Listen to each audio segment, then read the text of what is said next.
ஆந்திரத்தில் BJP போட்டிடுறதே 6 தொகுதி தான். இப்போ 4 டர்னா 6க்கு 4 அப்படிங்கிற மாதிரி 6க்கு 6 ஜெயிச்சாங்கன்னா அது பெரிய வெற்றி. அப்புறம் கர்நாடகத்தில் பார்த்தீங்கன்னா அது மினிமம் 23 மேக்சிமம் 26. ஒருவேளை 26 தொட்டாங்கன்னா 2019 அவங்க என்ன ஜெயிச்சாங்களோ அதே ரேஞ்சுக்கு வந்துட்டாங்கன்னு அர்த்தம். அப்படி பார்த்தால் இதில் ஒரு விஷயம் வந்து கிளியராக புரியுது. என்னன்னா, அதாவது சவுத் இந்தியாவில் பிஜேபியோட ஃபுட் பிரிண்ட்ஸே இல்லாத மாநிலங்கள் நிறைய உண்டுன்னு சொல்லிட்டு இருந்தாங்க இல்லையா? இந்த தடவை பிஜேபி தென்னிந்தியாவில் இருக்க எல்லா மாநிலங்களிலும் சிறகு விரிக்க போகிறது. எல்லா மாநிலத்திலையும் அதனுடைய பிரசன்ஸ் இருக்கும். இனிமேல் வந்து தென்னிந்தியாவில் இல்லாத ஒரு கட்சி பிஜேபின்னு யாருமே சொல்ல முடியும். அது வந்து ரொம்ப முக்கியம். இன்னொன்று, கர்நாடகத்தில் எதிர்கட்சிகள் ரொம்ப கவனம் செலுத்தின, ரொம்ப நம்பிக்கையோட இருந்தன.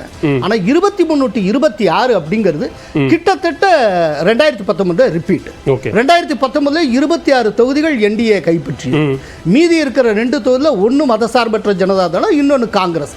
இந்த தடவை மதசார்பற்ற ஜனதாதளம் பிஜேபியோட கைகோர்த்து இருக்கிறது. இப்போ காங்கிரஸுக்கு கிடைச்சா 3லேருந்து 7 வரைக்கும் தான் அப்படின்னு, மினிமம் 3 மேக்ஸிமம் 7 அப்படிங்கிறப்போ நல்லாவே பர்ஃபார்ம் பண்ணியிருக்காங்க.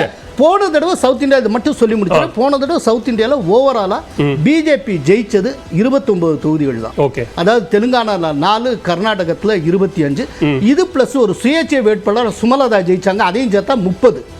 இந்த தடவை இதெல்லாம் கூட்டி பார்க்கிறப்போ அரௌண்ட் சவுத் இந்தியாவில் பிஜேபி 50 தொகுதிகள் வரை ஜெயிப்பதற்கு வாய்ப்பு. ஓகே திரு பத்ரி, இப்போ பிஜேபியும் சரி என்டிஏ கூட்டணியும் சரி ஃபோக்கஸ் சவுத் அப்படிங்கிற ஒரு விஷயத்தை ரொம்ப முக்கியமாக கையில் எடுத்தாங்க.